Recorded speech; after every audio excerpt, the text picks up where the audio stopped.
Hello everybody and welcome to Mrs. G's Storytime. We are reading the book I Needed a Neighbor by Patricia Sanjan with permission of Scripture Union Publications, and we are on chapter 4.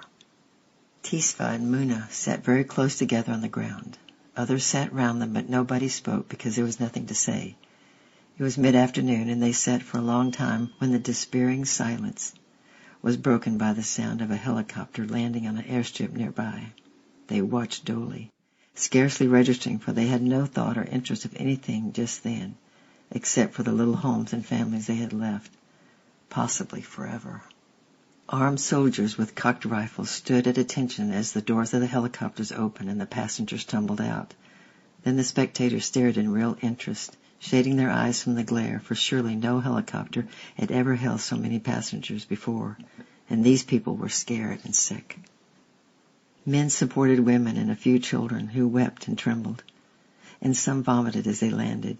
Some looked around wildly as though to flee, but seeing the guns fell into line and staggered over towards the group on the ground and squatted or lay down beside them. "Food and water," cried one, and the cry was taken up by the crowd all over the field, for the sun was hot, even in January, and there was no shade. A guard stepped forward and a truck rolled up behind him. As the back fell open, the crowd saw that it was loaded with blankets, and two white men appeared with cameras and started to take photographs. The guard addressed the people. "You will receive food and water in another area," he had told them, "and there you will spend the night. But every one of you will receive a blanket so that you can sleep in comfort. When you have your blanket, line up and mount the trucks that are waiting behind you. Do not be afraid. You will be well looked after." Muna hesitated and looked at Tisva, but she saw no spark of hope in his face. It was expressionless and set, and his eyes were dull with misery. Having received his blanket, he turned with the others. She realized then that her wild hope of escape was impossible, for they were ringed by guns. So she walked with him towards the trucks that were waiting to carry them, even further from Merit and Tefla. "Enough, enough," cried the travelers, as more and more people were shoved in with rifle butts, while those at the back were crushed against the bars. It was difficult to breathe, but mercifully they were open trucks. The shadows were lengthening and the air was cooler as they rattled away to their unknown destination. They had not far to go. The trucks stopped on the high exposed plateau, not far from the airstrip. Once again they were ringed by guns, huddled together, and once again they cried for food and water, for permission to leave the enclosure and relieve themselves. The answer came back loud and clear: "No one is forced to stay. If you wish to leave, come over here and give us your blankets."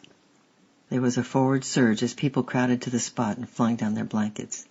Many had been brought down from the north and would have nowhere to go that night, but they would get home somehow. Tisva smiled at his wife, and Muna felt almost giddy with joy. They were only a few hours' walk from the city, and long before morning they would be back with Merit and Tefla. But what was happening? The joyful rush had ceased. Those in front were arguing, pleading, weeping. A man cried out and fell back as he was prodded sharply in the chest with a rifle butt. Once again the guns were closed in on them, and the ring of armed guards stood out black in the waning light. That sudden flicker of hope died away, settling back into the silence of despair as the crowd realized that it had all been a cruel joke. The sun had disappeared behind the western peaks, and the sky above them was streaked with fire like the judgment of God, thought Muna. To the east the land fell away for nearly 7,000 feet in the rocky escarpments to the shadowed desert. Muna gazed out unseeing, hardly conscious of her own physical needs, numbed by her disappointment. Then a little sound jerked her to consciousness, and she turned to look. A girl lay next to her, panting with pain. A girl not much older than Merit, with the light reflected in her terrified eyes. A young man bent over her, holding her clumsily. He too was terrified. Muna did not need to be told what was the matter. She knew at once, and was instantly wholly involved. For to her empty, aching heart, this girl was Merit, and Merit, who should have married Vikra in a year's time. The baby struggling its way into life was her own grandchild. Confused by weariness and sorrow, she turned quickly to the young man. "How long?" she asked. He shrugged his shoulders. "The pain has just started," he said. "She's young and little, and I think it will take a long time." The girl, sensing the touch of her mother, turned and clung to her. It was now dark and bitterly cold, and the guards huddled under their cloaks, guns posed, alert to every movement. The stars blazed out and darkness seemed eternal, but to Muna there were periods of relief for she was living in the girl who was Merritt, and as the night wore on, the pain subsided. The girl dozed, exhausted, in her arms. Dawn broke slowly over the desert, over the rim of the eastern sea, and over the dull, hopeless faces of the captives. The air should have been fresh and invigorating, but no one had been allowed to leave the enclosure, and it stunk. The children woke with dry lips and cried for water, but the rest waited, silent, shivering, heads sunk on their chests, for the sun to rise. And soon it came, low and glorious on the horizon, but bringing no hope for the new day. The girl woke in pain and screamed with a sharp contraction, and it passed off, and she sat back and closed her eyes. And then there was a sudden stir among the guards, and the people were ordered to line up for bread and water. Stiffly they rose to their feet, and the girl, too, came, supported by her husband and Muna. She drank, but slipped the bread under her kamis. "Stay in line," the order rang out as the trucks rattled up, and once again they were herded aboard, jammed together. And then suddenly their fears broke out into a cry of anguish as they saw what was ahead of them. They were traveling towards the airstrip, and 2 jets stood waiting, doors ajar. The truck stopped, the guards stood to attention, and the people were herded like cattle onto the planes, on and on and on. The first lot was packed against the cockpit. The second lot was told to suspend themselves from bars at the side and into a central space. More and more were crammed. Women screamed that their children were being crushed, but still more came, hit with sticks if they protested. Only when some 300 were standing in a solid mass where the doors slammed on them, and the plane took off for the south. The flight lasted an hour, and it was a nightmare ride. The air conditioning system was not working, and people vomited freely or fainted. The girl, still supported by Muna, and her husband cried out as the contractions grew more frequent, and her face turned gray.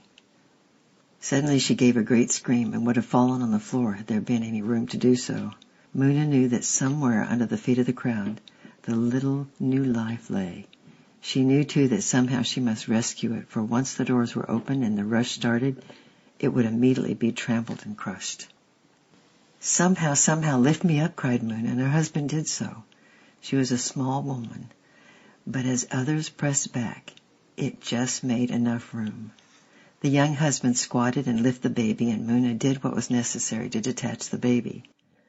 The girl slumped down, but the child was healthy.